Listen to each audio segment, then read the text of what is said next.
तस्वीरों में झूम झूम कर डांस करती नजर आ रही है 15 साल की लड़की रुकैया है, जिसने 14 मार्च 2023 को अपने अम्मी अब्बू की गर्दन काटकर हत्या कर दी थी और उसके ठीक 2 दिन बाद उसने यह डांस वीडियो इंस्टाग्राम के लिए बनाई। महज 15 साल की उम्र में इस हैवान लड़की ने अपने अम्मी अब्बू का कत्ल कर दिया। वजह थी प्रेमी से मिलने और बात करने से रोकना टोकना।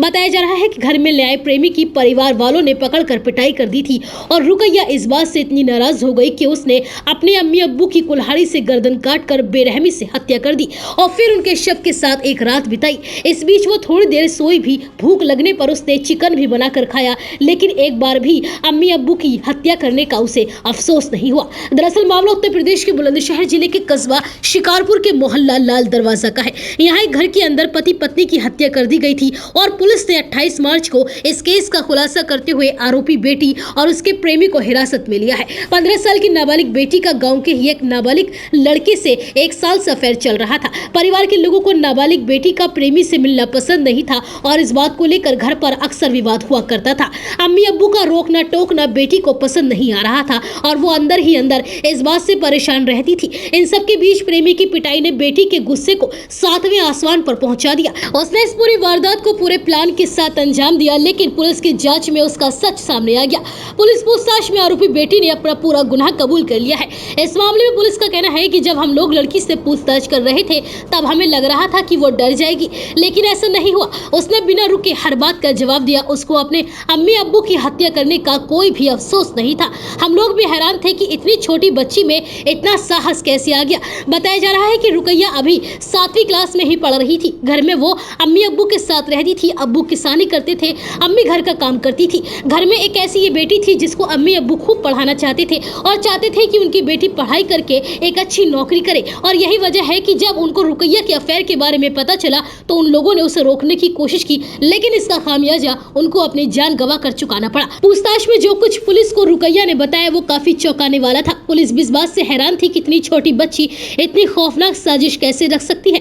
रुकैया ने पुलिस पूछताछ में बताया कि मेरा पढ़ाई में कोई खास रुझान नहीं था, लेकिन घर में अम्मी अब्बू मुझे हमेशा डांटा करते थे। मैं उनसे बोलती थी कि मैं एग्जाम पास कर लूंगी, लेकिन वो लोग बोलते थे कि तुमको टॉप करना है, अच्छी नौकरी लेनी है, लेकिन मेरे लिए पढ़ाई बहुत जरूरी नहीं थी। मेरा गांव के ही एक युवक से अफेयर चल रहा था, वो 17 साल का है। मैं कभी पापा तो कभी अम्मी के फोन से उससे बात करती थी। मैंने उसको फोन करने से मना कर रखा था, हमेशा मैं ही उसको फोन किया करती थी। करीब 1 महीने पहले अम्मी ने मुझे उससे बात करते हुए सुन लिया, तब अम्मी ने मुझे बहुत पीटा था। अम्मी मुझे फोन भी नहीं देती थी। कई दिन तक मैं अपने प्रेमी से बात नहीं कर पा रही थी। इसके बाद स्कूल जाने के बहाने मैं उससे मिलने के लिए गई और वहाँ मैंने उसको सारी बात बताई। इसके बाद उसने मुझे एक फोन दे दिया और कहा कि तुम मुझसे इससे बात किया करना और अपने घर में इस फोन के बारे में किसी को मत बताना और इसे छिपा कर रखना। एक दिन वो फोन मैं अपने स्कूल बैग में रखकर भूल गई और अम्मी ने वो फोन देख लिया। उन्होंने ये बात अब्बू को बता दी और इसके बाद अब्बू ने मुझे बहुत मारा। मेरा घर से निकलना बंद हो गया और स्कूल भी जाना बंद हो गया। और फिर मैंने अपनी एक दोस्त की मदद से प्रेमी से बात की और उसको घर मिलने के लिए बुला लिया। मैंने कहा कि जब अम्मी अब्बू खेत पर जाए तब तुम मेरे घर आ जाना। वो मुझसे मिलने में खुशी खुशी मेरे घर आ गया, मेरे लिए कई गिफ्ट भी लेकर आया। लेकिन उस दिन इत्तेफाक से अम्मी अब्बू भी घर जल्दी आ गए। उन लोगों ने हमको साथ में देख लिया। इसके बाद सबने मिलकर मेरी और मेरे प्रेमी की पिटाई कर दी। प्रेमी के सिर पर डंडा मार दिया, इससे उसके सिर से खून निकल रहा था। मुझे ये देखकर बहुत दुख हो रहा था। उसको बहुत चोट आई थी। किसी तरह वो मौके से भाग गया, वरना वो लोग उसको मार ही देते। उसके जाने के बाद मेरी पिटाई हुई, घर पर बहुत ज्यादा लड़ाई हुई। मेरा बाहर आना जाना बंद करा दिया गया। घर पर मेरे अम्मी अब्बू मुझे बातें सुनाने लगे, मुझे उल्टी सीधी बातें बोलते। मुझे ये देखकर बहुत गुस्सा आता था।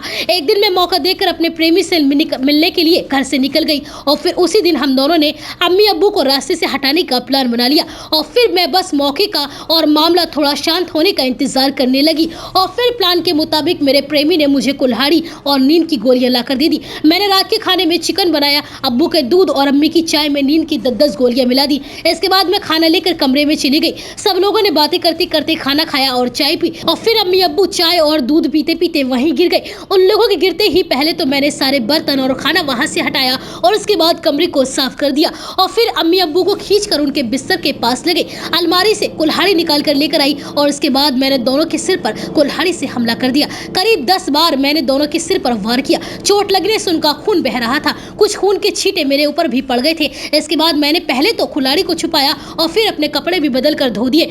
कुछ देर बाद वहीं पर बैठी रही। मुझे भूख लगी तो मैंने खाना खाया और इसके बाद घर के बाहर निकल गई और वहां से घर का ताला लगा दिया और फिर पड़ोसी के घर की दीवार के सहारे अपने घर के अंदर कूद गई और जाकर कमरे में सो गई। सुबह उठी तो नाटक किया कि अम्मी अब्बू को कोई मार कर चला गया है और फिर हम लोगों को बंद करके आरोपी भाग गया है। सबके सामने मैं काफी रोती रही, तब किसी को शक नहीं था कि यह हत्या मैंने की है। वहीं इस मामले में अब एसएसपी शिलो कुमार का कहना है कि जांच और बच्ची के बार बार बदलते बयानों के आधार पर जब उससे सख्ती के साथ पूछताछ की गई तो उसने सच कबूल कर लिया। शुरुआत में किसी का शक उस पर नहीं गया था, वजह थी इतनी कम उम्र में कोई कैसे इतनी खौफनाक वारदात को अंजाम दे सकता है। लड़की के नाबालिग प्रेमी को भी अब हिरासत में ले लिया गया है। उसने ही लड़की को नींद की गोली और कुल्हाड़ी ला कर दी गई थी। फिलहाल दोनों को बाल सुधार गृह भेज दिया गया है।